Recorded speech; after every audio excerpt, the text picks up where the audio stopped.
கதவை பூட்டி தரை மட்டும் என்னை தாழ்த்தி இதயத்தை உம்மிடம் ஏந்தி ஜபிக்கின்ற வரமும் தாரும். அறைக்குள் கதவை பூட்டி தரை மட்டும் என்னை தாழ்த்தி இதயத்தை உம்மிடம் ஏந்தி ஜபிக்கின்ற வரமும் தாரும். உறங்காத கண்கள் வேண்டும், உணர்வுள்ள நெஞ்சம் வேண்டும், ஓயாத கண்ணீர் வேண்டும், நீரே என்னை நடத்த வேண்டும். உறங்காத கண்கள் வேண்டும், உணர்வுள்ள நெஞ்சம் வேண்டும், ஓயாத கண்ணீர் வேண்டும், நீரே என்னை நடத்த வேண்டும். உறங்காத கண்கள் வேண்டும், உணர்வுள்ள நெஞ்சம் வேண்டும், ஓயாத கண்ணீர் வேண்டும், நீரே என்னை நடத்த வேண்டும்.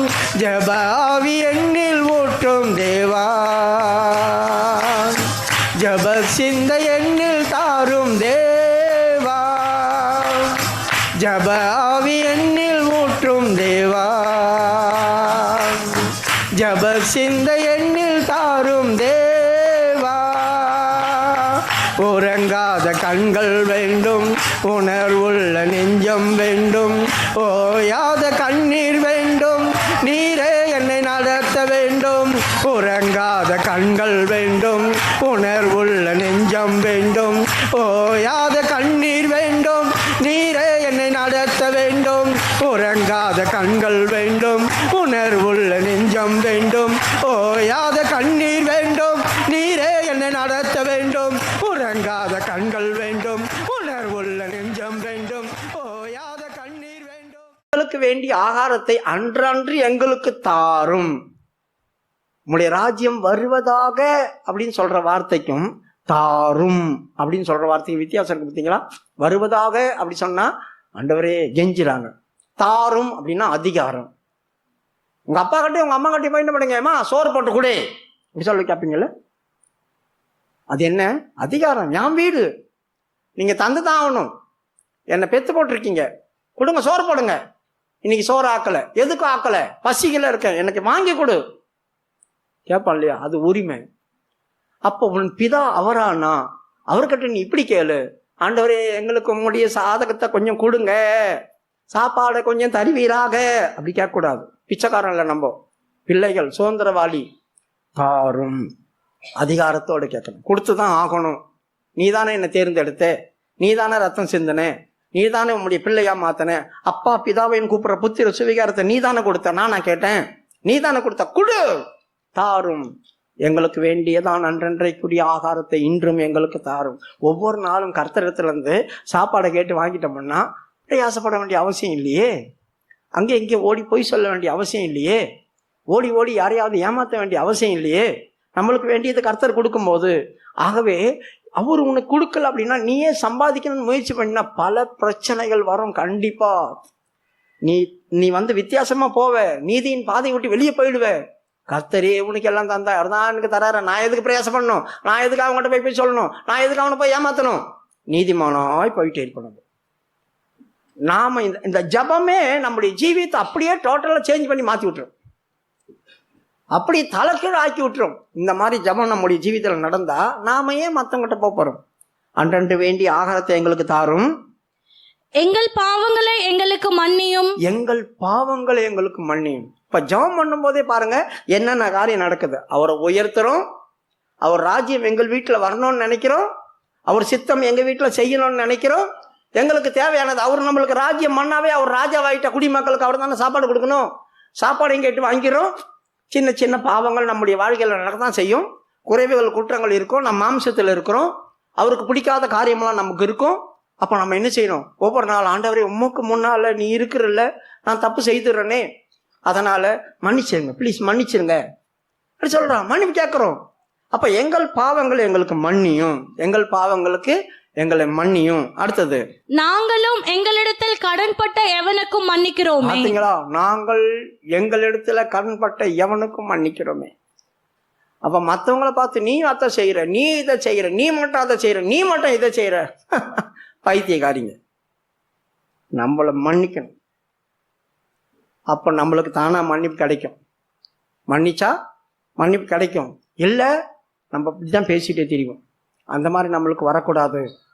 ஆகவே எங்களுக்கு தேவையான பாவங்களை மன்னிக்கிறது போல எங்கள் பாண்டிக்க நானும் எங்கள் கடனாளிகளை மன்னிக்கிறோமே அப்படி சொல்லி. அடுத்தது, எங்களை சோதனைக்குட்பட பண்ணாமல் தீமை நின்று எங்களை ரட்சித்துக் கொள்ளும் என்று சொல்லுங்கள் என்றார். கடைசியா சொன்னது எப்படி பாருங்க, எங்களை சோதனையில கொண்டு போய் வச்சிடாத ஆண்டவரே, நாங்கள் சோதனையை தாங்க மாட்டோம்.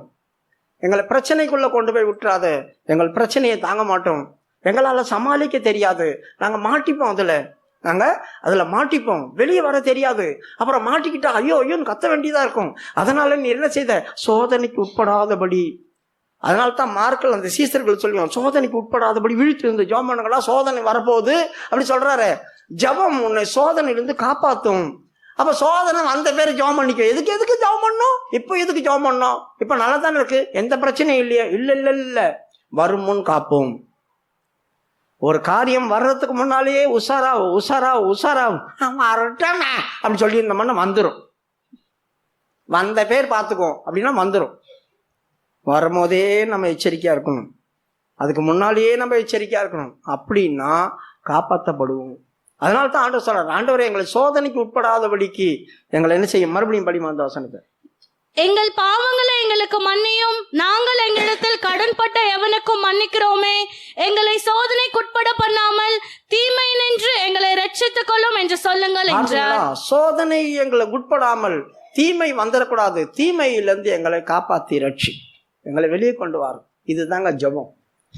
வேற எதோ போய் ஆண்டவரே தாவீது அப்படி ஜெபம் பண்ணா, சாமுவேல் எப்படி ஜெபம் பண்ணா, அவன் எப்படி ஜெபம் பண்ணா, இவன் எப்படி ஜெபம் பண்ணா, பண்ணிட்டு இருக்காம இது மட்டும் நீங்க உருக்கமா சொல்லி பாருங்க. இது அர்த்தத்தோடு, ஆண்டவரே நீர் பரமண்டலத்துல இருக்கிற ஆண்டவரே, உம்முடைய நாமம் பரிசுத்தப்படுவதாக. நாங்களே உம்முடைய நாமத்தை பரிசுத்த குலைச்சல் ஆக்கிட்டு கிடக்கிறோம். நாங்களே உம்முடைய நாமத்தை பரிசுத்த குலைச்சல் ஆக்கிட்டு இருக்கிறோம். முதலாவது அதுக்கு எங்களை மன்னியும். அவன் சொன்னா பாருங்க, ஐயோ கர்த்தருடைய நாமத்தை பரிசுத்தம் சொல்றாங்களே, நான் அசுத்த உதடாச்சே, நான் சொன்னேனே இந்த தெய்வத்தை, எங்கிறாரு தெய்வம்னு கேட்டனே, தெய்வம் ஏன் எங்களுக்கு ஒன்றும் செய்ய மாட்டாருன்னு சொன்னனே, அதெல்லாம் பரிசுத்த குலைச்சல் ஆக்குறது. நாங்களே பரிசுத்த குலைச்சல் ஆக்கிட்டோம். ஆண்டவரே உம்முடைய நாமம் பரிசுத்தப்பட, நீ நல்லவரு சொல்லு. அப்ப அவர் நாமம் பரிசுத்தப்படுவதாக. அப்போ யாராவது வெளியே இருந்து கேட்டாங்கன்னா, இன்னும் ஆண்டவரை இத்தனை வாட்டி நல்லவருன்னு எதுவும் செஞ்சுட்டாரு போல இருக்கு, அப்போ நம்மளும் கூட்டு பார்ப்போமா, நம்மளுக்கு செய்கிறாரா பார்க்கலான்னு அவங்க செஞ்சிடுவாங்க. அவங்களாம் ஆண்டவர் நினைக்க விட்டுறாங்க. நம்முடைய வாயின் வார்த்தையினால ஒரு ஆள் ரட்சிக்கப்பட்டுரும்.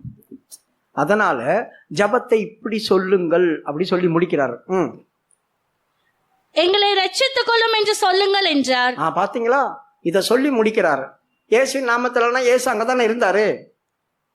அதுக்கப்புறம் தான் என் நாமத்துல இதை கேளுங்கன்னு சொன்னார். சரி, இயேசுவின் நாமத்துல கேட்டு முடிக்கிறோம். இப்போ இவ்வளவும் சொல்லிட்டு எனக்கு கிடைக்கலப்பா, சரி நான் அந்த ஜபத்துக்கு தகுதி உள்ளவன், நான் ஜெபம் பண்ணி வாங்கிட்டேன். இப்ப தகுதி இல்லாத நான் இருக்கிறேன், எனக்கு ஒரு தகுதி இல்லை, தகுதி இல்லாத எனக்கு கடவுள் கொடுப்பாரா? சந்தேகம் வரல. ஜபம் இப்படி பண்ண சொன்னார். யாருக்கிட்ட சொன்னாரு? சீசர்கிட்ட.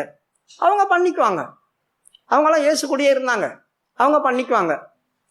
அப்போ நாங்க இயேசு கூட இல்லையே, நாங்கள் யூதரும் கிடையாது, நாங்க என்ன பண்றது? எங்களுக்கு ஜெபம் பண்ணா கிடைக்குமா? அது மற்றவங்க கேள்வி வரும் இல்லையா? ஒரு சில நேரத்தில் நம்மளே யோசிப்போம், அவங்கெல்லாம் பரிசுத்தவான்கள், அவங்கெல்லாம் பயங்கரமா இருக்கிறாங்க, அவங்கெல்லாம் ஜெபம் பண்ண கிடைக்கும், எங்களுக்கு கிடைக்குமான்னு அது உள்ள இருக்கிறவங்களே ஒருத்தங்க கேள்வி கேட்பாங்களே. அதனால அவங்களுக்கு ஒரு உவமை கதை சொல்றாரு. இப்போ இன்னும் இந்த ஜபம் ஆழமா அவங்க மனசுல பதிகிறதுக்காக ஒரு கதை சொல்றாரு. இப்ப படிக்க. பின்னும் அவர் அவர்களை நோக்கி, உங்களில் ஒருவன் தனக்கு சிநேகிதனாய் இருக்கிறவனிடத்தில் பாதி ராத்திரியிலே போய், சிநேகிதனே, என் சிநேகிதன் ஒருவன் வழிப்பிரயாணமாய் என்னிடத்தில் வந்திருக்கிறான். ஆரம்பிக்கும் போது அவர் எப்படி ஆரம்பிக்கிறார்? உங்களில் ஒருவன் அப்படின்னு ஆரம்பிக்கிறார். அப்ப உங்களில் ஒருவன் அப்படி சொன்ன, ஏன் அது உங்களில் ஒருவன்? அவங்கெல்லாம் நல்லா இருக்கிறாங்க, அவங்க ஜெபம் பண்றாங்க, பரிசுத்தமா இருக்கிறாங்க, அவங்களுக்கு அது ஆண்டவர் எது கேட்டாலும் தருவார். நான் அந்த அளவுக்கு பரிசுத்தம் இல்லையே, என் ஜீவித்தில் 1000 குறைபாடுகள் இருக்குது, எவ்வளோ காரியங்கள் இருக்கு, எனக்கு தருவாரா? இப்ப ஆண்டவர் என்ன சொல்றார்? உங்களில் ஒருவன் அப்படின்னு சொன்னா என்ன அர்த்தம்? யாரா இருந்தாலும் பரவாயில்ல, குறைபாடு உனக்கு இருந்தாலும் பரவாயில்ல, அக்கிரமம் உன் வாழ்க்கையில் இருந்தாலும் பரவாயில்ல, பெரிய பாவம் உன் ஜீவித்தில் இருந்தாலும் பரவாயில்ல, ஜபம் பண்ணா எல்லாருக்கும் கிடைக்கும். ஜபம் பண்ணா ஒருத்தருக்கும் தடை இல்லை. ஜெபம் பண்ணுறதுக்கு இன்னார் தான் ஜெபம் பண்ணணும்னு அப்படி கிடையாது. உங்களில் ஒருவன் எப்படிப்பட்டவனோ, உங்களில் ஒருவன் என்ன செய்தானா, பாதி ராத்திரில ஓடி வந்தானா. யாருக்கிட்ட? சிநேகிதர்கிட்ட. ஒருவன் தனக்கு சிநேகிதனா இருக்கிறவனிடத்தில் பாதி ராத்திரியிலே போய், ஒரு சிநேகிதன் தான், இவர் உறவினர் கிடையாது, தன் சகோதரன் கிடையாது, அந்த அந்த குடும்பத்தை சேர்ந்தவர் கிடையாது, இவர் யாரோ வெளியாள். சிநேகிதர் நமக்கு யார் ஒன்றா வரலாம். என் குடும்பத்தில் இருக்கிறவங்களே எனக்கு சிநேகிதராக மாறலாம், என் உறவினர்களே எனக்கு சிநேகிதராக மாறலாம், என் குடும்பத்தை இல்லாமல் என் உறவினர் இல்லாமல் அடுத்த ஜாதிகாரம் கூட எனக்கு சிநேகிதராக மாறலாம். சிநேகிதருக்கு யார் ஒன்றா வரலாமே. நம்மளுக்கு பிடிச்சிருந்தா யாருக்கிட்டையும் சிநேகம் வச்சுக்கலாமே. இல்லை எங்கள் ஜாதியில் தான் நீ சிநேகமாக இருக்கணும் கிடையாது, அப்படி கிடையாது. யூதர்கள்ல அந்த இடத்துல சொல்லப்பட்டதான இந்த காரியம், அவன் யூதன் அல்ல, சிநேகிதன் ஒருவன் வந்தான். சிநேகிதன் ஒருவன் அவன் எப்ப வந்தான்? பாதி ராத்திரில வந்தானா. படிமா மறுபடியும் அதை. உங்களில் ஒருவன் தனக்கு சிநேகிதனா இருக்கிறவனிடத்தில் பாதி ராத்திரியிலே போய், சிநேகிதனே, என் சிநேகிதன் ஒருவன் வழி பிரயாணமா என்னிடத்தில் வந்திருக்கிறான். இயேசு வந்த அந்த நாட்கள்ல உண்மையாகவே யூதர்களுக்கு அது பாதி ராத்திரி தான். பாதி ராத்திரில ஒருத்தன் வரான். பாதி ராத்திரி எப்படி? ஏசாயாவுடைய புஸ்தகம் 9வது அதிகாரம் 2வது வசனத்துல வாசிக்கிறோம். இருண்டு போயிருந்ததான தேசம், யூதர்களுக்கு வெளிச்சம் இல்லாத தேசம் அது. இயேசு கிறிஸ்து வரும்போது வெளிச்சம் இல்லை அவங்களுக்கு. இருளில் நடக்கிற ஜனங்கள் பெரிய வெளிச்சத்தை கண்டார்கள். மரண இருளின் தேசத்தில் குடியிருக்கிறவர்கள் மேல் வெளிச்சம் பிரகாசித்தது. இன்னும் அவங்க மேல என்ன செய்யல? வெளிச்சம் இருளுக்குள்ள இருக்கிறாங்க. இப்ப வெளிச்சம்னு சொல்றதா என்ன? அவர் தான் வெளிச்சம், இயேசு தான் வெளிச்சம். இயேசுவை ஒரு ஆள் யார் தெரிந்து கொள்றாங்களோ அவங்க மேல வெளிச்சம் உதிக்கும். இயேசுவை யார் இவர் தெய்வம் அப்படி சொல்லும் போது அவரை காண முடியும். அப்ப வெளிச்சத்தை காண்கிற அனுபவங்கள் இருக்கு, வெளிச்சம் தன்மையில் உதிக்கிற அனுபவம் இருக்கு. இப்ப 2 அனுபவம். அப்ப இவர் இருக்கிற நேரம் எந்த நேரம்? இருளுக்குள்ள நடக்கிற ஜனங்கள் இருந்த நாள். இருளுக்குள்ள நடக்கிற ஜனங்கள் இருந்த நாள். இன்னும் என்ன செய்யல? முழு ரட்சிப்பு வரல. இப்பதான் ஆண்டவர் வந்திருக்கிறார். மல்கியாவுடைய புஸ்தகத்துல 400 வருஷங்கள் இஸ்ரவேல் ஜனங்களுக்கு இருண்ட காலம். அப்படின்னா இருண்ட காலம்னா என்னங்க? தீர்க்கதரிசிகள் கிடையாது, கர்த்தர் பிரதிச்சமாய் ஒருத்தருங்கட்டையும் பேசல, யாருக்கிட்டையும் ஆண்டவர் தரிசனம் கொடுக்கல, தரிசனம் இல்லாத நாட்கள் அது. அப்ப 400 வருஷமா இவங்க இப்படி இருந்ததுனால தான் அந்த 400 வருஷத்துல பரிசேயர் சதுசேயர் இவங்கெல்லாம் எழும்பி வந்தாங்க. பழைய ஏற்பாட்டில் இல்லை பார்த்தீங்களா? அவங்க பழைய ஏற்பாட்டில் கிடையாது, மல்கியாவில் கூட கிடையாது. அவர்கள் அங்கிருந்து வரும்போது, யூதாவில இருந்து வரும்போதே தீர்க்க தரிசனம் யூதா அந்த பாபிலோன் தேசத்துல கூட கிடையாது. 70 வருஷம் அந்த இடத்துல உருவாக்கப்பட்டவங்க அவங்களாம். அப்படி உருவாக்கப்பட்டு வெளியே வராங்க. அப்ப பரிசேயர் சதுசேயர்லாம் அப்பதான் வந்தாங்க. அப்ப தீர்க்க தரிசிகள் யாரும் இல்லை. இவங்க கிட்ட கர்த்தர் பேச மாட்டார். பரிசேயரும் சதுசேயர்கிட்ட கர்த்தர் பேசுனது இல்லை. அவங்க வேத பிரமாணத்தை சொல்லி கொடுத்தாங்க, அவ்வளவுதான். வேத பாரகர், பரிசேயர், சதுசேயர் இவங்கெல்லாம் அந்த நாட்கள் இருந்தாங்க. அப்போ தீர்க்க தரிசிகள் யாரும் இல்லை. அதனால தான் யோவான் முத கத்தி பேசும்போது பயந்தாங்க. ஒரு தீர்க்க தரிசி வந்திருக்கிறார், எத்தனையோ வருஷ காலத்துக்கு அப்புறமா தீர்க்க தரிசி வந்திருக்கிறார்னு பயந்தாங்க. சகரியா அவன் கர்த்தரை பார்த்து அவிசுவாசப்படுறான். இது எப்படி நடக்கும்? இவ்வளோ வருஷமா ஒரு தேவதூதனை கூட பார்த்தது இல்லையே. அதனால தான் மரியாளும் பயப்படுறா. தேவதூதனை பார்க்கும்போது எத்தனை வருஷ காலமா தேவதூதனை பார்க்கல, சடனா வர ஆபத்து வருமோ, நன்மை வருமோ அப்படி சொல்லி அலர்னாங்க அவங்கெல்லாம். பிரியமானவர்களே, அப்பதான் முதல் தேவதூதர்களும் அவங்களும் இவங்களும் வந்து போற நேரம் வெளிச்சம் வரப்போகுது. அது வரைக்கும் இஸ்ரவேல் ஜனங்கள் இருளிலே நடந்து கொண்டிருக்கிறாங்க. இப்ப இயேசு வந்துட்டார். இப்ப அது யாரு? அவங்களுக்கு பாதி ராத்திரி, இன்னும் பொழுது வெளியினா அவங்க தூக்க மயக்கம் தெரியல, நியாயப்பிரமாணத்தை பிடிச்சி வச்சு உட்காந்துக்கிறாங்க. இப்ப இவர் உங்களுக்கு சத்தியத்தை சொல்லிக்கொள்ளி தெளிய வைக்கணும். இப்ப அவங்களுக்காக வந்திருக்கிறார். அவங்க கிட்ட கொஞ்சம் அப்பம் வச்சிருக்கிறார் ஆண்டவர். ஆனா பாதி ராத்திரில ஒருத்தன் வரானே, அவன் யூதன் கிடையாது. அவன் என்ன பண்ணா, வந்து கேட்கறான், ஐயா எனக்கு ஒருத்தன் வந்திருக்கிறான், ஐயா வந்திருக்கிறான், ஒரு 3 அப்பம் கடன் கொடுங்க. கடன் தான் கேட்டான். 3 அப்பம் எனக்கு கொடுங்கன்னு சொல்லல, எனக்கு ஒரு 3 அப்பம் கடன் கொடுங்க. ஏங்க 3 அப்பம் தான் கேட்டான், 3 தான் கேட்கறான். படிமா. அவன் முன் வைக்கிறதற்கு என்னிடத்தில் ஒன்றுமில்லை, நீ 3 அப்பங்களை எனக்கு கடனாக தர வேண்டும் என்று கேட்டுக்கொண்டான். அவனிடத்துல வைக்கிறதுக்கு என்கிட்ட ஒன்றும் இல்லை. ஒருத்தன் கஷ்டம்னு வந்திருக்கிறான், அவங்ககிட்ட வைக்கிறதுக்கு என்கிட்ட ஒன்றும் இல்லை, எனக்கு ஒரு 3 அப்பம் கொடுங்க கடன் கொடுங்கன்னு கேட்டான். அப்பன்னா இவர் அந்த வீட்டுக்கு சொந்தக்காரர் இல்லை, உரிமையாளரும் கிடையாது. உரிமையாளர் தான் எனக்கு ஒரு 3 அப்பம் கொடு, நான் எடுத்துட்டு போறேன். கடன் தான் கேட்குறேன், திருப்பி கொடுக்குறேன்.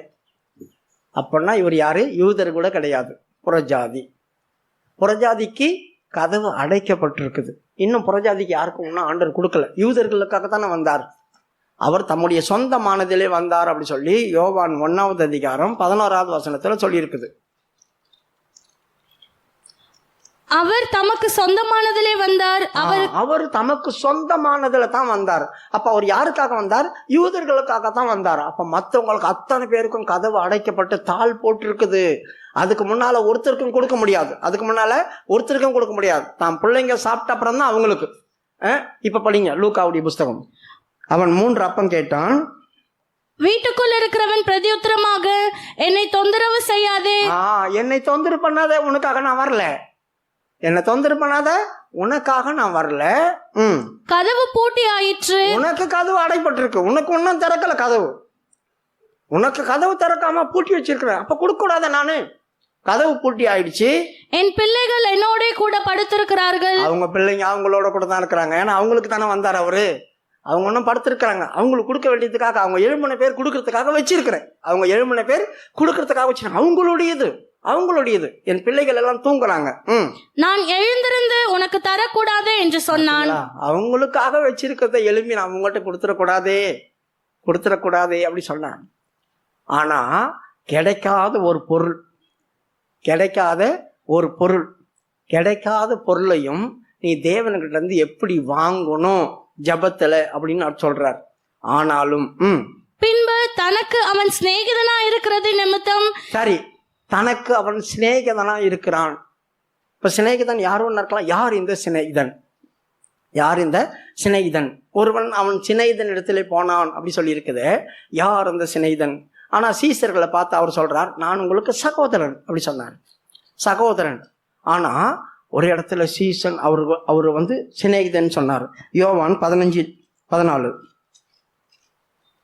யோவான் 15வது அதிகாரம் 14வது வசனம். நான் உங்களுக்கு கற்பிக்கிற யாவும் நீங்கள் செய்வீர்களானால் என் சிநேகிதரா இருப்பீர்கள். யார் இயேசு கிறிஸ்து சொல்ற காரியங்களை கேட்டு அதன்படி நடக்கிறாங்களோ அவங்களுக்கெல்லாம் இயேசு கிறிஸ்து சிநேகிதன். புரிஞ்சுதா? இப்போ இந்த மனுஷன் சிநேகிதன் கிட்ட போறான். அப்ப யார்கிட்ட போயிருப்பான்? இயேசு கிட்ட தான் போயிருப்பான். இப்ப இயேசு கிட்ட போய் சொல்றாரு, ஐயா எனக்கு ஒரு 3 கடன் கொடுங்கன்னு கேட்கிறாரு. அவனுக்கு எழும்ப மனசு இல்லை. ஆனால் அவன் சிநேகிதனா இருக்கிறபடியினால் கொடுக்கணும்னு தான் ஆசை. ஆனா பிள்ளைங்கள் எப்படி கொடுக்கறது? அவன் சிநேகிதனா இருக்கிறதுனால அவனுக்கு நான் கொடுக்கல. இன்னொரு காரியம் அவன் செஞ்சான். வருந்தி கேட்டான், கெஞ்சி கேட்டான்.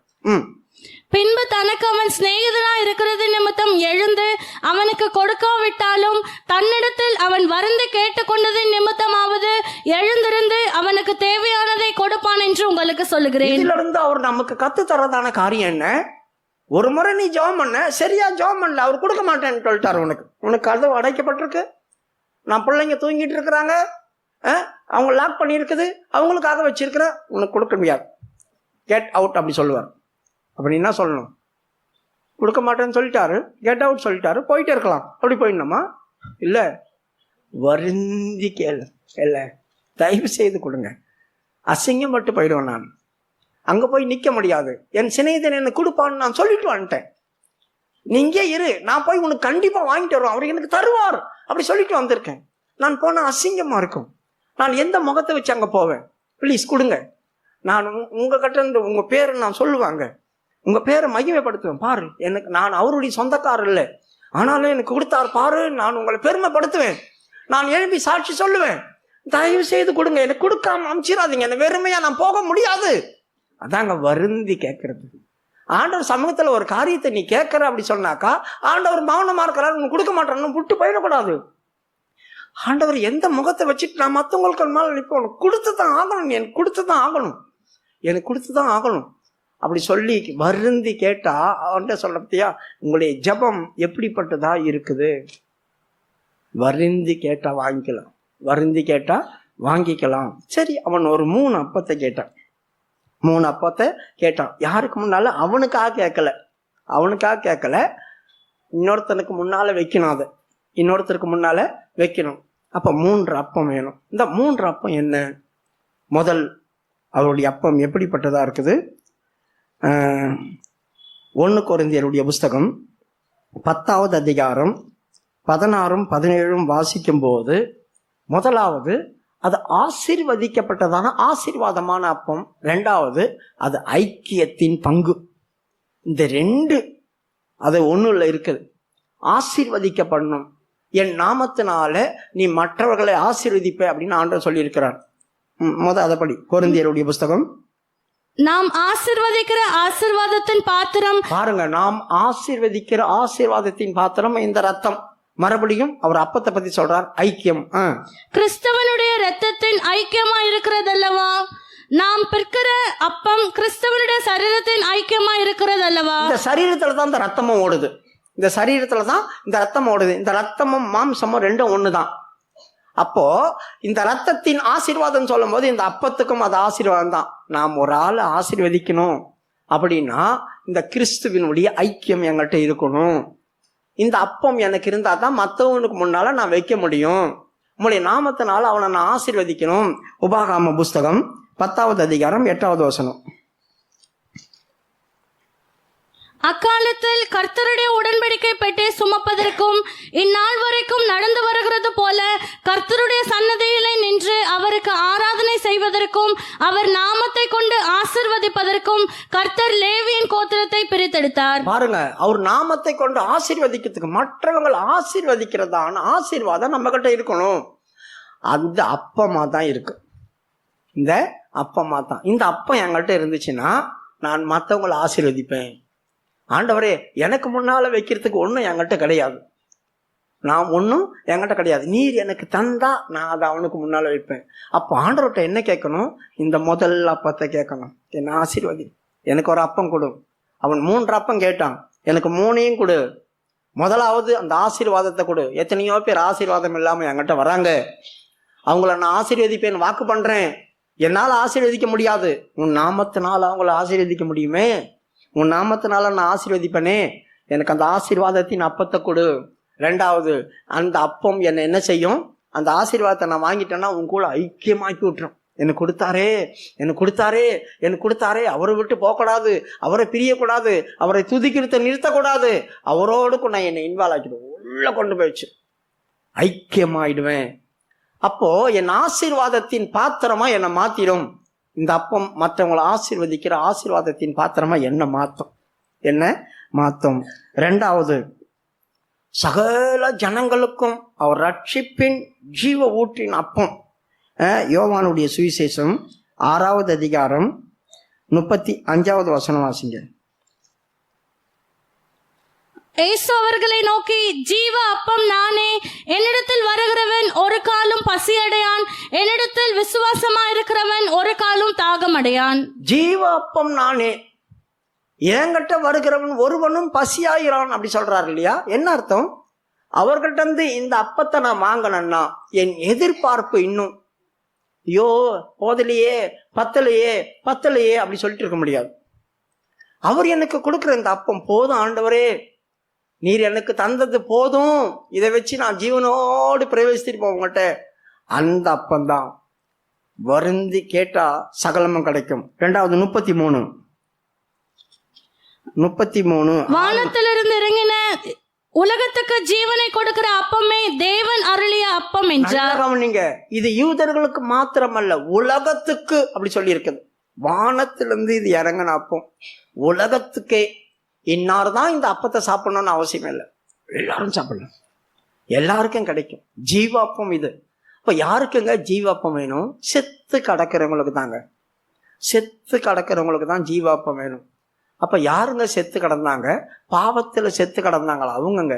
செத்து கிடக்கிறவங்களுக்கு எப்படிங்க சாப்பிட முடியும்? அவங்க பாவத்துல தானேங்க செத்து கிடந்தாங்க. சரீரத்துல உயிரோட தானே இருந்தாங்க, ஆத்மாவில தானே செத்து கிடந்தாங்க. அப்போ இந்த வானத்திலிருந்து இறங்கி வந்த ஜீவாப்பம் முழு உலகத்துல இருக்கிறவங்க புசிக்கும் போது அவங்க ஜீவன் அடைவாங்க, மறுபடியும் ஜீவாத்மாவா மாறுவாங்க.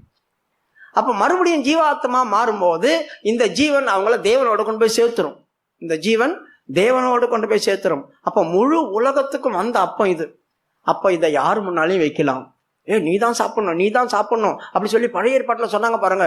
அப்பத்தின் மேஜையில் இருக்கிறதான எல்லாத்தையும் எடுத்து சாப்பிடக்கூடாது. தாவீது ஒரு நாள் பசியோட ஓடிடுறான். எதனா உங்ககிட்ட அப்பம் இருக்கா? மேஜையில் இருக்கிற அப்பம் தான் இருக்குது, அது பரிசுத்த அப்பம், அதெல்லாம் ஒன்று கொடுக்க முடியாது.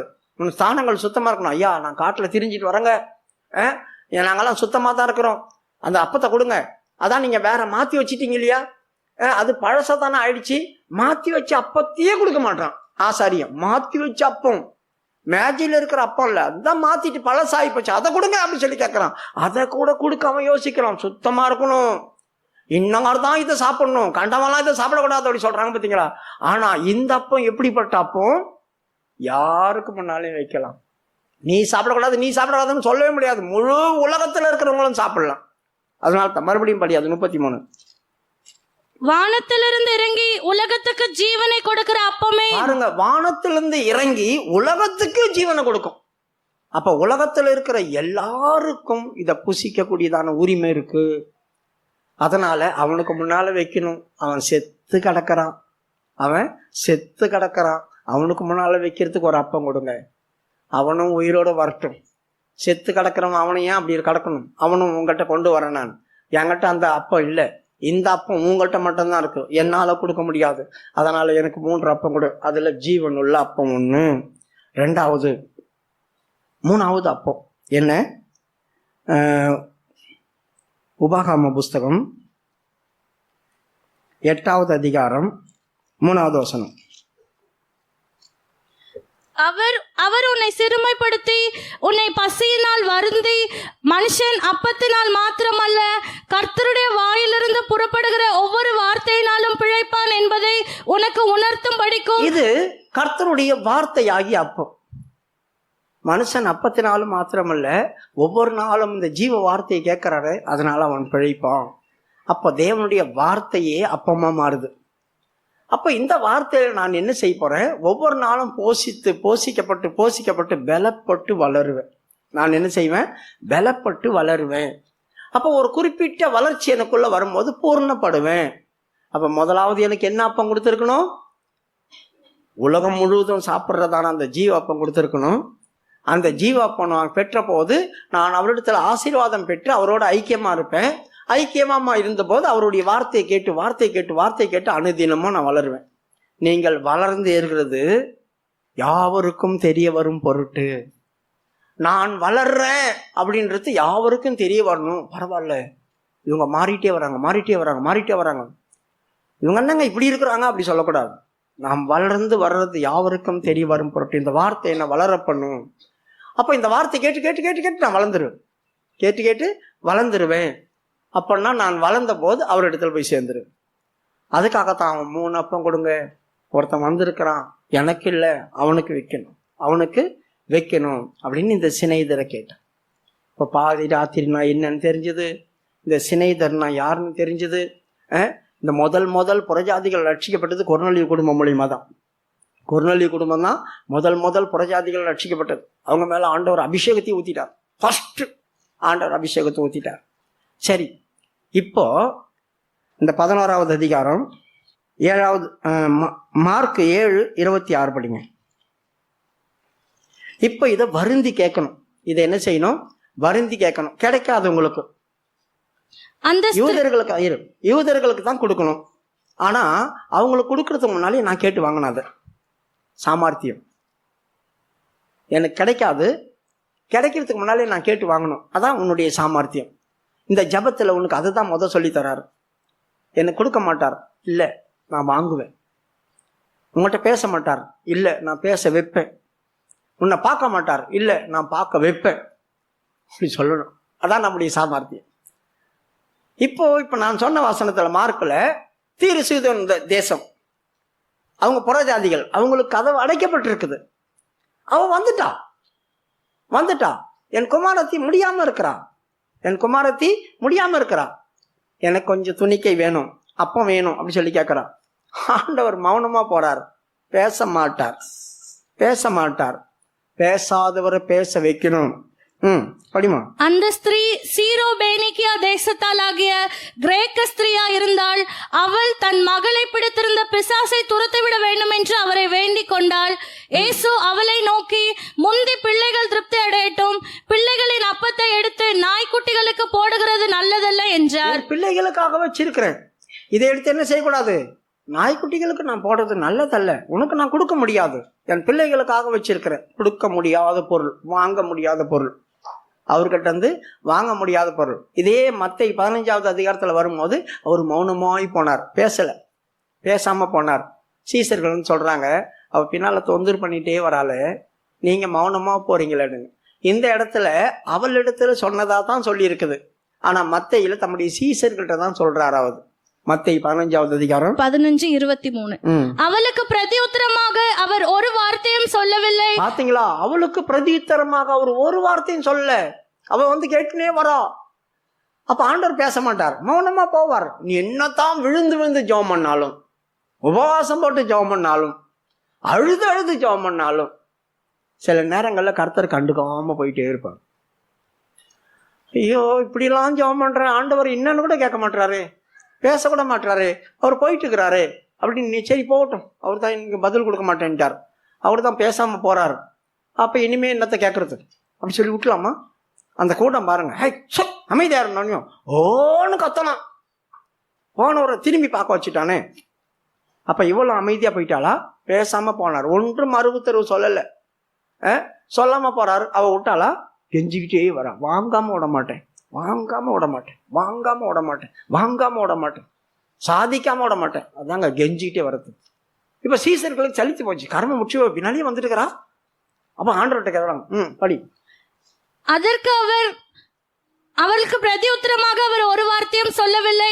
அப்பொழுது அவருடைய சீஷர்கள் வந்து, இவள் நம்மை பின்தொடர்ந்து கூப்பிடுகிறாளே, இவளை அனுப்பிவிடும் என்று அவரை வேண்டிக் கொண்டார்கள். அவகிட்ட டைரக்டா பேசல, சீஷர்கள் சொல்றாங்க, என்ன ஆண்டவரே, அவ பாட்டு தொந்தர் பண்ணிட்டே வந்துட்டு இருக்கிறா, நீ அமைதியா வந்துட்டு இருக்கிற, எரிச்சலா இருக்கு, எங்களுக்கு எரிச்சலா இருக்கு, வைத்திய மாதிரி வந்துட்டு இருக்கிற அவ, நீ ஒண்ணுமே பேச மாட்ட, கொடுப்பேன்னு சொல்லு, கொடுக்க மாட்டேன்னு சொல்லு, அனுப்பிவிட அவளை அப்படி சொல்றாங்க. நம்ம சொன்ன போக மாட்டோம், நீ அனுப்பிவிடு அப்படின்னு. அப்ப கூட அவகிட்ட பேசல, யார்கிட்ட பேசுறாரு? அதற்கு அவர், காணாமற் போன ஆடுகளாகிய இஸ்ரவேல் வீட்டார் இடத்திற்கு அனுப்பப்பட்டேனே அன்றி மற்றபடி அல்ல என்றார். அப்படின்னா என்ன அர்த்தம்? நான் அவங்களுக்காக வரலையா, அவங்களுக்கு கொடுக்கறதுக்காக வரல, காணாமல் போன என் பிள்ளைகள், உங்களுக்காகத்தான் நான் வந்தேன் அப்படி சொல்றாரு. அடுத்தது, அவள் வந்து, ஆண்டவரே எனக்கு உதவி செய்யும் என்று அவரை பணிந்து கொண்டாள். சீசர்கள்ட்ட ஒரு பதில் கொடுக்கிறாரு. சீசர்கள் யாருக்காக பரிந்து பேசுறாங்க? இவளுக்காகத்தான். ஆண்டவரே அவளை அனுப்பும். இப்போ தனக்கு பதில் கொடுக்கலாவோ, இயேசு அவருக்கு பதில் கொடுக்கல, இங்க பதில் வருதே, இங்க பேசிட்டு இருக்கும் போது குறுக்க வந்து போடுறா, ஆண்டவரே என் மகள் வேதனைப்படுறா, பிளீஸ் இறங்கு அப்படி சொல்றா.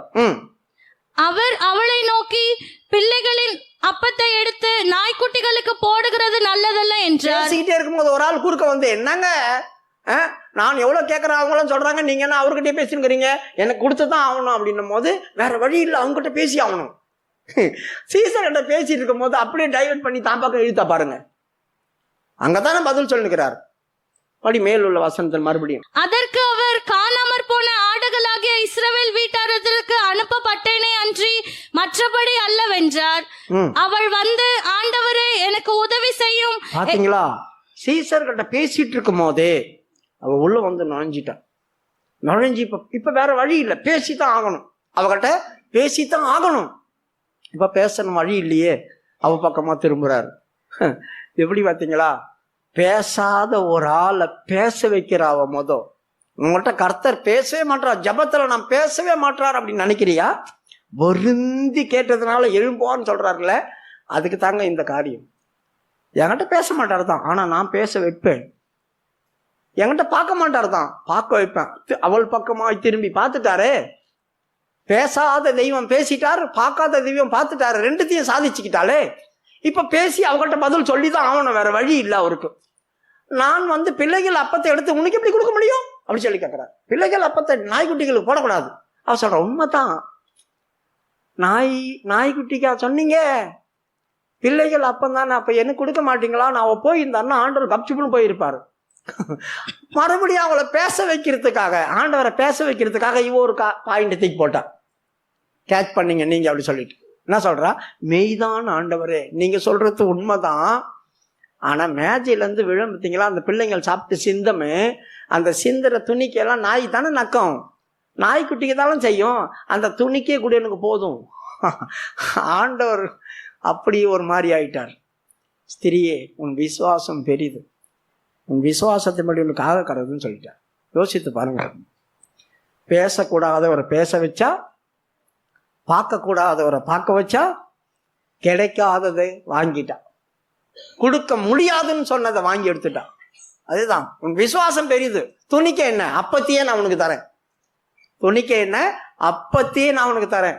மார்க்கில் சொல்லி இருக்குது, அவள் வீட்டுக்கு போன பேர் பிள்ளை சுகமா இருந்தா. அவள் பிள்ளை கட்டில் மேல சுகமா படுத்திருந்தாலும் பிசாசு நீங்கப்பட்டு வாங்கிட்டா. பார்த்தீங்களா பிரியமானவர்களே, படிமா 30வது வசனம். அவள் தன் வீட்டுக்கு வந்த பொழுது பிசாசு போய்விட்டதையும் தன் மகள் கட்டிலில் படுத்திருக்கிறதையும் கண்டாள். பாத்தீங்களா எவ்வளவு பெரிய ஆசீர்வாதம். ஜபம்ன்றது சாதாரண விஷயம் இல்லை, எதையும் சாதிக்கலாம். அதுக்கு தாங்க ஆண்டவர் அப்படிப்பட்ட ஒரு உவமையை சொல்லித்தரார். சும்மா நீங்க ஜபிச்சுட்டு அப்படியே எழும்பி போயிடக்கூடாது. சில நேரங்களில் உங்கள்கிட்ட பேச மாட்டார் ஆண்டவர், அவரை பேச வைக்கணும். உங்களை பார்க்க மாட்டார் ஆண்டவர், அவளை பார்க்க வைக்கணும்.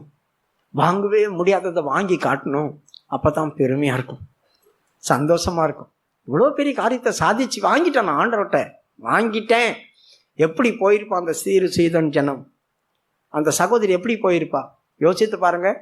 யாருக்கிட்ட போய் எதை வாங்கிட்டு வரேன், நீ உனக்கு கொடுக்க மாட்டாங்களே, எப்படி வாங்கினேன், நான் சாதிச்சிருவேன், சாதிச்சிருவேன்.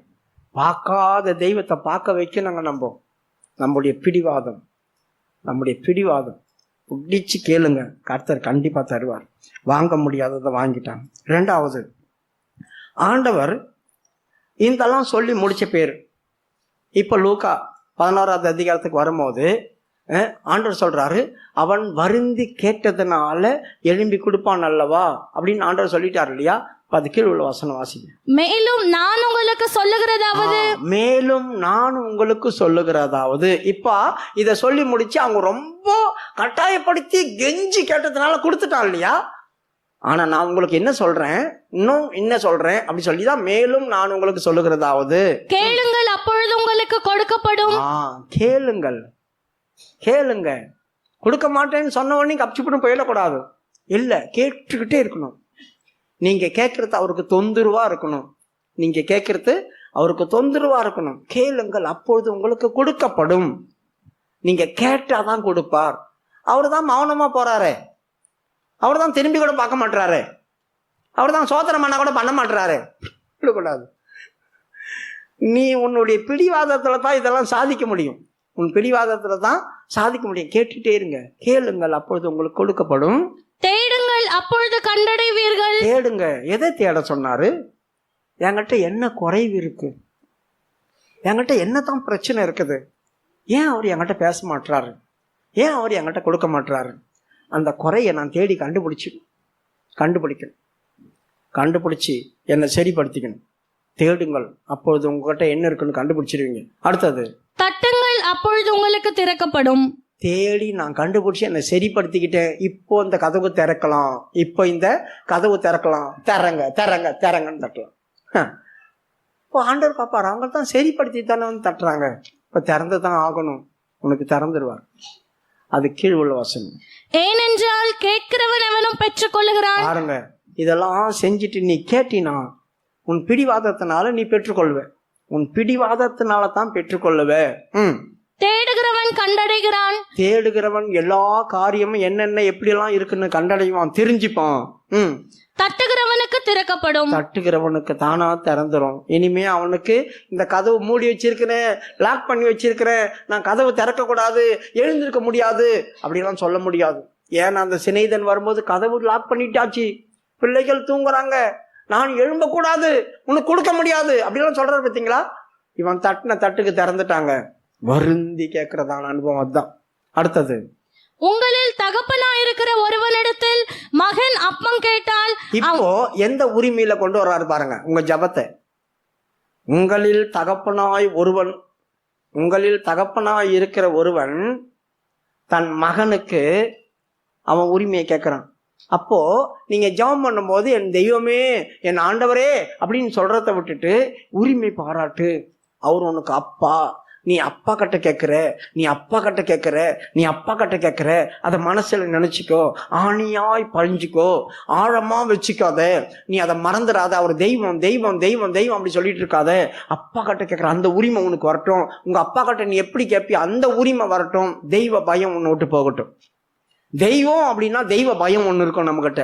அந்த தெய்வ பயத்தோட அவர்கிட்ட போகும்போது நடுங்குவோம். நான் சரியில்லையே சரியில்லையே சரியில்லையே அப்படியே தான் சொல்லிட்டு இருப்போம். ஆனா அப்பா கிட்ட போகிறதுக்கு அந்த பயம் இல்லையே, அப்பா கிட்ட போறதுக்கு அந்த பயம் இல்லையே, உரிமை அதிகமா இருக்குமே. அந்த உரிமையோடு போ. ஒருவன் தன் தகப்பனிடத்துல பிள்ளை கேட்கறான். படிமா இப்போ. உங்களில் தகப்பனாயிருக்கிற ஒருவனிடத்தில் மகன் அப்பம் கேட்டால் அவனுக்கு கல்லை கொடுப்பானா? பாருங்க, இப்ப அப்பத்தை கல்லா மாறுது. உங்களுக்கு ஒருத்தன் அப்பனா இருந்து புள்ள பசிக்குது, எனக்கு ஒரு அப்பத்தை கொடுங்க அப்படின்னு சொல்லி கேட்டா கல்லை கொடுப்பானாமே. அப்ப கல்லை கொடுத்தவன் ஒருத்தன் இருக்கான். கல்லை கொடுத்தவன் யாரு? அவன் ஒருத்தன் அப்பா இருக்கிறான். கல்லை கொடுத்தவன் ஒருத்தன் இருக்கான். கீழே படிமா, நான் அப்புறமா சொல்றேன். அது மீனை கேட்டால் மீனுக்கு பதிலாய் பாம்பை கொடுப்பானா? மீனை கேட்டா பாம்பை ஒருத்தன் கொடுத்தான். மீனை கேட்கறாங்க, பாம்பை கொடுக்குறாங்க. விஷத்தன்மை உள்ளது, கொல்லத்தான் பாக்குறாங்க, கொல்லத்தான் பாக்குறாங்க. கல்லை சாப்பிட்டா ஜீரணம் ஆகுமா? கல்லை சாப்பிட்டு வயிறு வீங்கி தான் சாகணும். கல்லை சாப்பிட்டாலும் ஜீரணம் ஆகாது, பாம்பை சாப்பிட்டாலும் ஜீரணம் ஆகாது. இன்னொருத்தன் இந்த முட்டையை கேட்கறான், முட்டை கொடுங்க அப்படி கேட்டா அவனுக்கு தேயிலை கொடுக்குறான். கொட்டி சாவிடா வேதனைப்பட்டு அப்படி சொல்லி தேயிலை கொடுப்பானோ. அப்படி சொல்லிட்டு பொல்லாதவர்கள் ஆகிய நீங்களே அப்படின்னு ஆரம்பிக்கிறார் பாருங்க. யாருன்னு பொல்லாங்க. அல்லது முட்டையை கேட்டால் அவனுக்கு தேயிலை கொடுப்பானா? பொல்லாதவர்களாகிய நீங்கள் உங்கள் பிள்ளைகளுக்கு நல்ல ஈவுகளை கொடுக்க அறிந்திருக்கும் போது. பாத்தீங்களா? பொல்லாதவர்களாகிய நீங்களே உங்கள் பிள்ளைகளுக்கு நல்ல ஈவு, என் பிள்ளைக்கு இப்படி வளர்க்கணும் அப்படி வளர்க்கணும் அப்படின்னு நினைக்கிறீங்களே. அப்ப உங்கள் பரமபிதா, அவர் பரமபிதா அப்படின்னு ஏன் சொன்னாங்க? உனக்கும் அப்பா, உங்க அப்பாவுக்கும் அவர் அப்பா, அதாங்க பரமபிதா. எனக்கு அப்பாங்க. அப்போ எங்க அப்பாவுக்கு அவர் யாரு? அண்ணனா தம்பியா? அப்ப எங்க தாத்தாவுக்கு அவர் அப்பாவா, அவர் பிள்ளையா? இப்ப எனக்கு அப்பாவா இருந்தா எங்க தாத்தாவுக்கு அவர் மகனா மாறிடுவாரு. அங்க ஏன் பரமபிதா அப்படி சொல்லி இருக்குது? உனக்கு அப்பா, உங்க அப்பாவுக்கு அப்பா, உங்க தாத்தாவுக்கு அப்பா, உங்க கொள்ளு தாத்தாவுக்கு அப்பா, அவர் தாத்தாவுக்கு அப்பா, அவர் எல்லாருக்கும் அப்பா தான். யாருக்கும் அவர் மகனை வர முடியாது, பிதாவுக்கு மட்டும்தான். இப்ப பரமபிதா அப்படி சொல்றாங்க. படிமா. பரமபிதாவானவர் தம்மிடத்தில் வேண்டிக் கொள்கிறவர்களுக்கு. பரமபிதா அப்படின்னா எல்லாருக்கும் அவர் தகப்பன், எல்லாருக்கும் அவர் தகப்பன். உங்களுக்கு பரிசுத்த ஆவியை கொடுக்கிறது அதிக நிச்சயம் அல்லவா அப்படின்னு முடிக்கிறார். பரிசுத்த ஆவியை கொடுக்கிறது அதிக நிச்சயம் அல்லவா? அப்ப இந்த அப்பம் பரிசுத்த ஆவியா மாறுது. அப்ப இந்த கல்லு, அதுக்கப்புறமா இந்த பாம்பு, இந்த தேளு, இதெல்லாம் ஏன் சொன்னார் ஆண்டவர்? முத ஆண்டவர் அந்த உபவாசம் பண்ணி ஜெபிச்சுட்டு இருந்தார் பாருங்க. சில நேரங்கள்ல ஜெபம் நம்முடைய ஜீவியத்தை விரக்தியை உண்டு பண்ணும். இப்ப அவருக்கு பசிக்குது, ஜெபம் முடிஞ்சு போச்சு, 40 நாள். பசிச்ச உடனே என்ன பண்றாரு? அவரு பசி மயக்கத்தில் இருக்கிறார். அவன் சோதிக்க வந்துட்டான். சோதிக்க வந்து என்ன செய்தான்? நீர் தான் தேவகுமாரன் ஆயிடுச்சே, சகலம் அவனுக்கு செய்ய முடியுமே, இந்த கல்லெல்லாம் அப்பமாக்கி சாப்பிடு அப்படி சொன்னான். பிரியமானவர்களை, அப்பத்தை தானே சாப்பிடணும். கல்லை அப்பமாக்கி சாப்பிட்டா அது ஒரிஜினல் கிடையாது, அது ஒரிஜினல் கிடையாது, அது வந்து டூப்ளிகேட் ஆச்சே, அது ஏமாத்துற காரியமாச்சே. என்னங்க கல்லை எடுத்து அப்பமாக்கி தரீங்க, இதை சாப்பிட்டா எங்களுக்கு ஜீரணமாகுமா கேட்போமே. அப்ப அவன் என்ன செய்யறான்? என் சரீரத்துக்கு தேவையானதான பலன் எனக்கு கிடைக்காத மாதிரி, பலன் எனக்கு கொடுக்காத ஒன்ன பலனா காட்டி கொடுக்குறான். எனக்கு பலனே கிடையாது. அப்பத்தை சாப்பிட்டா நான் தெம்பாவேன், பசி தீரும். கல்லை சாப்பிட்டா பசி தீருமா, பலன் ஆகுமா? அது என்ன பலவீனமா மாத்தி விட்டுரும். என்னடா சாப்பிட்ட? கல்லை அடிச்சு உடச்சி சாப்பிட்டேங்க, ஐயோ ஆபரேஷன் பண்ணி எல்லாத்தையும் எடுக்கணும். அப்ப என்ன ஆகும்? பலவீனமாக்கும். அப்போ இவன் என்ன பண்றான்? என்ன பலவீனமாக்குறான், பலவீனமாக்கி வெளியே துரத்துறான். அவனுடைய இச்சையே நீ பலவீனமாகணும். அதனால்தான் யோவான் சுவிசேஷம் 8வது அதிகாரம் 44வது வசனத்துல, உங்கள் பிதாவாகிய பிசாசு, அவன் பிதாவா இருக்கிறான், இவர் பரம பிதாவா இருக்கிறார். அப்ப அவன் கூட நம்மளுக்கு சிலதை செய்வான், அவனும் சிலதை கொடுப்பான் நம்மளுக்கு. பொய்யானதை மெய்யன்னு நினைச்சு கொடுத்துருவான். நீங்கள் உங்கள் பிதாவாகிய பிசாசானவனால் உண்டானவர்கள். பாத்தீங்களா, நீங்களும் உங்கள் பிதாவாகிய பிசாசினால். அப்போ பிதா, பரம பிதா ஒருத்தர் இருக்கிறாரு, பேய் கூட பிதாவா இருக்கிறான். அவன் என்ன செய்யறான்? உங்கள் பிதாவினுடைய இச்சைகளின்படி செய்ய மனதா இருக்கிறீர்கள். அவனுக்கு எதெல்லாம் தோணுதோ, எதெல்லாம் செய்யணும்னு தோணுதோ, அப்ப உங்களை நாசம் பண்ணதான் பார்ப்பான். தெய்வத்தை விட்டு பிரிக்கணும்னு பார்ப்பான், தெய்வத்துடைய வல்லமையை உங்கள்கிட்ட எடுத்து போடணும்னு பார்ப்பான், மகிமையை பிரித்து எடுத்துடணும்னு பார்ப்பான், எல்லாத்தையும் வெறுமையாக்கி உங்களை நிர்வாணம் ஆக்கிடுவான். நிர்வாணம் ஆக்கி ஆண்டவரும் அடிச்சு தொடச்சுற மாதிரி பண்ணிடுவான். இதெல்லாம் அவனுடைய இச்சை. அப்ப இச்சையின்படி நீங்களும் நடக்க பாக்குறீங்க. அப்ப அவங்களும் இச்சையின்படி நடக்க ஆரம்பிச்சாங்களா என்ன பண்ணுவாங்க? பேய் என்னெல்லாம் செய்தோ அந்த மாதிரி தான் இன்னைக்கு நிறைய பேர் செய்யறாங்க. யோசித்து பாருங்க, நிறைய பேர் செய்யறாங்க. சடப்படன்னு எதனா ஒரு காரியம் பண்றாங்க, மதம் மாத்துறீங்க, அதை பண்றீங்க, இதை பண்றீங்கன்னு என்னென்ன காரியம் பண்றாங்க. எல்லாரையும் பிடிச்சி அடிக்கிறாங்களே, அவங்களால நிர்வாணம் ஆக்குறாங்க. பார்த்தீங்களா? அடிக்கும் போது இதெல்லாம் பிதா, அவங்களுக்கு யாரு? பிசாசு. அவனுடைய இச்சையின்படி இவங்க நடக்க பார்க்கறாங்க. அவன் என்ன செய்யறானோ அதே மாதிரி இவங்க செய்வாங்க. இச்சையின்படி நடக்க பார்க்கிறீர்கள். அவன் ஆதி முதற்கொண்டு மனுஷ கொலைபாதகனா இருக்கிறான். எங்க கொண்டு வந்து முடிக்கிறார் பாருங்க. அவன் ஆதி முதல் கொண்டு மனுஷ கொலைபாதகனா இருக்கிறான். அப்ப அவர் நமக்கு பிதா வந்தா நம்மளும் யாரையாவது பிடிச்சி அடிச்சு கொலை பண்ணு. எத்தனை பேரை எரிக்கிறாங்க, எத்தனை பேரை சுட்டு எரிக்கிறாங்க, எத்தனை பேரை கொலை பண்றாங்க, எத்தனை பேரை நாசம் பண்றாங்க. இப்பயும் ஏதோ ஒரு ஆராதனை நடக்கும்போது நைஜீரியாவில் எங்கேயோ வந்து எத்தனையோ பேர் 48 பேர் எதையோ சுட்டு போட்டு போயிட்டாங்க. அப்போ அவங்கெல்லாம் யாரு? அவங்களுக்கு தகப்பன் யாரு? அவன் மனுஷ கொலைபாதகன். மனுஷனை மாத்திரம்தான் கொல்லுவான். அப்போ இவனுக்கு பிதாவா அவங்க இருந்தா, இவங்களுக்கு அவன் பிதாவா இருந்தா, இவங்களும் அதே தான் செய்வாங்க. அவன் என்ன சொல்றான்? உண்மையை பேசல, சத்தியத்தை பேசல. அவன் தன் சொந்தத்திலிருந்து எடுத்து பேசுறான். சத்தியம் அவங்கள்ட்ட இல்லாதபடினால் பொய்யை அவன் சத்தியமா பேசுறான். அப்ப இந்த பொய்யை அவங்க சத்தியமா பேசும்போது அவங்க நம்புறாங்க, ஒரிஜினல் இதான்ட்டு. அப்ப இந்த கல்லு அப்பமா மாறுச்சுன்னு வச்சுங்க, அது பொய். அப்ப பேய் வந்து ஆண்டவரையும் ஏமாத்துறான். இந்த கல் அப்பமாக்கும் அப்படின்னா பொய்யை நமக்குள்ள விதைக்க பார்க்கறான். கர்த்தர் சொல்றார், சத்தியத்தை நான் உங்களுக்குள்ள விதைக்கிறேன். விதைக்கிறவன் சத்தியத்தை விதைக்கிறான். அப்ப சத்தியத்தை விதைக்கிறதுக்கு பதிலா கல்லை விதைச்சா என்னாகும்? அதுல எதனா வளருமா? வளராது. பொய் தான் அது. அப்ப அப்பத்தை கேட்டு அவங்களுக்குள்ள கல்லை கொடுப்பானோ? அப்ப கல்லை கொடுக்கவன் யாரு? பொய். மீனை கேட்டால் அவன் உனக்கு என்ன செய்வான்? பாம்பை கொடுப்பானோ? இப்ப மீன் அப்படி சொல்றது என்ன? நம்முடைய சரீரத்துக்கு அதுவும் பலன் உள்ளதுதான். நம்முடைய சரீரத்துக்கு அதுவும் பலன் உள்ளதுதான். அதுலயும் ஜீவன் இருக்கு. ஆனா இவன் என்ன தரான்? பாம்பை தரான். எதற்கு பாம்பு? விஷத்தன்மை நமக்குள்ள விதைக்கிறான். யாருக்குள்ள முத விஷத்தன்மையை விதைச்சான்? ஏதேன் தோட்டத்துல ஏவாளுக்குள்ள விஷத்தன்மையை விதைச்சான். அதுக்கப்புறமா அவன் மூலியமா ஆதாமுக்குள்ள அந்த விஷத்தன்மை போச்சு, முழு உலகத்துக்கும் போச்சு. அதனால்தான் எல்லாமே இந்த விஷத்தன்மையில அகப்பட்டதுனாலதான் முழு உலகத்துக்கே அவர் வானத்திலிருந்து இறங்கி வந்து அப்பமா மாறினார். ஜீவனை கொடுக்கணும், இந்த விஷத்தன்மையை நீக்கணும். அப்ப இந்த அப்பம் புசிக்கும் போது விஷம் என்னை விட்டு வெளியே போயிடுச்சு. எனக்கு பாம்பு கடிச்சிச்சுன்னா விஷத்தை முறிக்கிறதுக்கு ஒரு மருந்து கொடுக்குறாங்க பார்த்தீங்களா ஹாஸ்பிட்டல்ல. அது எல்லா இடத்துலையும் கொடுக்க மாட்டாங்க, எதனா ஒரு சில இடத்துல தான். பாம்பு கடிச்சிச்சிங்கன்னா அந்த விஷம் என்ன விஷம்னு பார்த்து அது முறிய கொடுப்பாங்க. ஆனா என்ன ஒரு பாம்பு கடிச்சது, உங்களையும் ஒரு பாம்பு கடிச்சது, ஏவாளையும் ஆதாமையும் ஒரு பாம்பு கடிச்சது, முழு உலகத்தாரையும் அந்த பாம்பு கடிச்சது. ஆகவே அந்த விஷத்தை ஆண்டவர் முறிக்கிறதுக்கு வானத்திலிருந்து ஒரு மருந்தை கொண்டாட, அதாவது ஜீவாப்பம். இயேசு தாங்க அதுக்கு மருந்து. நானே உங்கள் வைத்தியன் அப்படி சொன்னார். நானே உன் பரிகாரி. அப்படின்னா அவர் மருந்தா தான் எனக்கு வந்தார். அவரை சாப்பிட்டதுனால இந்த விஷம் முறிக்கப்பட்டுடுச்சு. அப்போ எனக்கு மீனை கேட்ட போது அவன் என்ன பண்ணான்? பாம்பை கொடுத்துட்டான், விஷத்தை கொடுத்துட்டான். ரெண்டாவது முட்டை, மூணாவது முட்டை அப்படி சொல்றது என்ன? அதன் மேல் எந்த அளவுக்கு ஈட்டுப்படுதோ அந்த அளவுக்கு அது உருவாக்கப்பட்டு ஜீவனா மாறும். அதற்குள்ள ஒரு ஜீவன் உருவாகும். அப்போ நான் கிறிஸ்துவுக்குள்ளே உருவாக்கப்படணும். இந்த உருவாக்கப்படுறதுக்கு முன்னால இந்த தேள் வருது. இந்த தேள் அப்படி சொன்னா என்ன? தண்டனை வாங்குறது, தண்டனை அனுபவிக்கிறது. அது ரொம்ப கஷ்டம். 1 ராஜாக்கள் 12வது அதிகாரம் 11வது வசனம் வாசிங்க.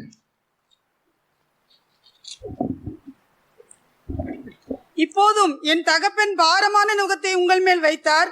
நான் உங்கள் நுகத்தை அதிக பாரமாக்குவேன். என் தகப்பன் உங்களை சவுக்குகளினாலே தண்டித்தார். நான் உங்களை தேள்களினாலே தண்டிப்பேன் என்று தேள்களாலே தண்டிப்பேன் அப்படி சொல்றான். யார் இது சொல்றது?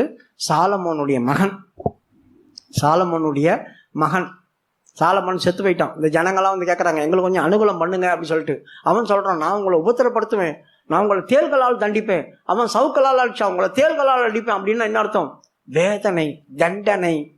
இப்போ எனக்கு முட்டை கேட்கிறேன், நான் உருவாக்கப்பட்டு வெளியே வரணும். ஆனா அவன் என்னைக்கு என்ன கொடுக்குறான்? தண்டனை கொடுத்து உருவாக்க முடியாத அளவுக்கு விஷத்தன்மை. தேள் கொடுச்சுன்னா வலி தாங்க முடியாது.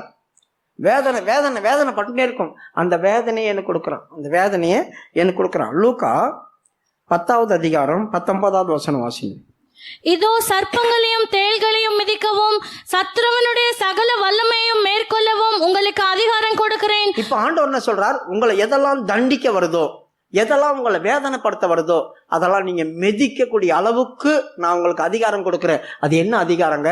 இந்த முட்டை உருவாக்கப்படும் போது, அது எப்போ உருவாக்கப்படும்? பரிசுத்த ஆவி என் மேல் வரும்போது அந்த ஆவி என்னை உருவாக்கும். அந்த அபிஷேகத்தோடு கூட நான் அதை மிதிப்பேன். அப்ப இந்த அப்பம் எனக்கு என்னவா மாறுது? ஜீவனா மாறுச்சு. என்னை ஆசீர்வதிக்கக்கூடிய பாத்திரமா மாத்தி விட்டுடுச்சு. எனக்கு தேவையெல்லாம் சந்திக்கக்கூடிய, அதுதான் என் பாவம் நீக்கப்பட்டுச்சு. பாவம் நீக்கப்பட்ட போது பரிசுத்தமாக்கப்பட்ட என் மேல் ஆவியானவர் வந்து ஊத்திட்டார். ஏன்னா அவர் பரிசுத்த ஆவியானவர். அவர் என் மேல் வந்து ஊத்தப்பட்ட போது எனக்கு புதிய பலன் கிடைச்சது. நீங்கள் பரிசுத்த ஆவி உங்களிடத்தில் வரும்போது நீங்கள் பலன் அடைந்து, இந்த புதிய பலனை வச்சுட்டு நான் என்ன பண்ணணும்? அந்த தேலையும் பாம்பையும் மிதிக்கணும். அவன் தான் பாம்பையும் தேலையும் கொடுக்குறானே, அவன் தலையை மிதிக்கிறதுக்காகத்தான் நான் உன்னை பலப்படுத்துறேன். அப்போ நம்முடைய ஜெபம் எப்படியா மாறுது?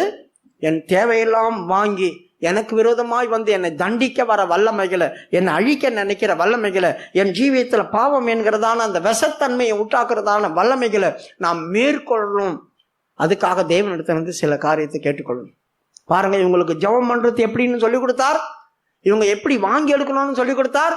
எப்படி சகல சத்துருடைய வல்லமைகளை மிதிக்கிறதுன்னு சொல்லி கொடுத்துட்டார். இப்ப 3 காரியமே இவங்களுக்கு புரிஞ்சு போச்சு. ஜபிச்சா நாம் வருந்தி கேட்டதான் கொடுப்பார். 2வது, நாம் பலன் அடையணும். பலன் அடையும் போது நம்மளுக்கு எதிராளி ஒருத்தன் இருக்கிறான், அவன் நம்மளை மோசம் போக்குவான், அவனை காலி பண்ணணும். அப்போ நான் எதனா வாங்கணும், அதை கொண்டு பலன் அடையணும், என் எதிராளியை காலி பண்ணணும். ஜெயம் கொள்ளுகிறவன் என் சிங்காசனத்தில் இருப்பான். அவ்வளவுதான். இதை 3 நம்ம கிட்ட இருந்துச்சுன்னா சிங்காசனத்துக்கு போய்டும். கண்களை மூடுவோமா? சரியாய் உங்களை ஒப்பு கொடுங்க. எவ்வளோ காரியம் உங்களால வாங்க முடியல, அவஸ்தப்படுறீங்க, ஜபிக்கிறீங்க, போராடிட்டே இருக்கிறீங்க. இப்ப உங்களுக்கு தெளிவாய் புரிஞ்சிருக்கும். பேசாதவர்கிட்ட பேச வச்சாலவோ, பார்க்காதவரை பார்க்க வச்சாலவோ, நானும் அதை செய்வேன். எனக்கும் அந்த திறமை இருக்கு. நானும் கெஞ்சுவேன், நானும் விடமாட்டேன், நானும் அவரை தொந்தர் பண்ணுவேன், நான் சாதிப்பேன், மற்றவங்களுக்கு முன்பாக சாதிச்சு காட்டுவேன். அப்போ ஆண்டவருடைய இருதயமும் குளிரும் உன்னால பரிதவிக்கும். அவ இவ்வளவு ஸ்ட்ராங்கா தீர்மானம் பண்றாங்க, நிச்சயமா எங்கிட்ட இருந்து வாங்கிடுவாங்க. அப்போ உன் வாழ்க்கையில நன்மை உண்டாகும். உனக்கு விரோதமாய் வருகிற வல்லமையை மிதிக்கக்கூடிய பலனை கர்த்தர் உனக்கு தருவார். மகா பெரிய பலன் அடைவாய். கேட்கிற யாவையும் பெற்றுக்கொள்ளுவாய். கேளுங்கள், உங்களுக்கு கொடுக்கப்படும். பிரியமானவர்களே, ஜபத்துல இனிமேல் உங்களுக்கு ஒரு நிச்சயம் இருக்கும். ஏனென்றால் நீங்கள் கேட்கிறவர் தெய்வம் அல்ல, உன் தகப்பன். உன் தகப்பன் இடத்துல நீ கேட்கிறாய்.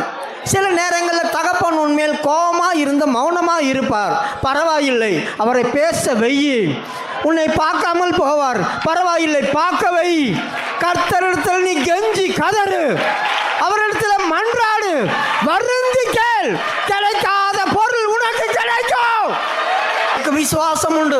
உங்கள் இருதயத்தில் எல்லாம் ஒரு நிச்சயமான தைரியம் வந்திருக்கும். இனி உங்களுக்கு பயம் இருக்காது.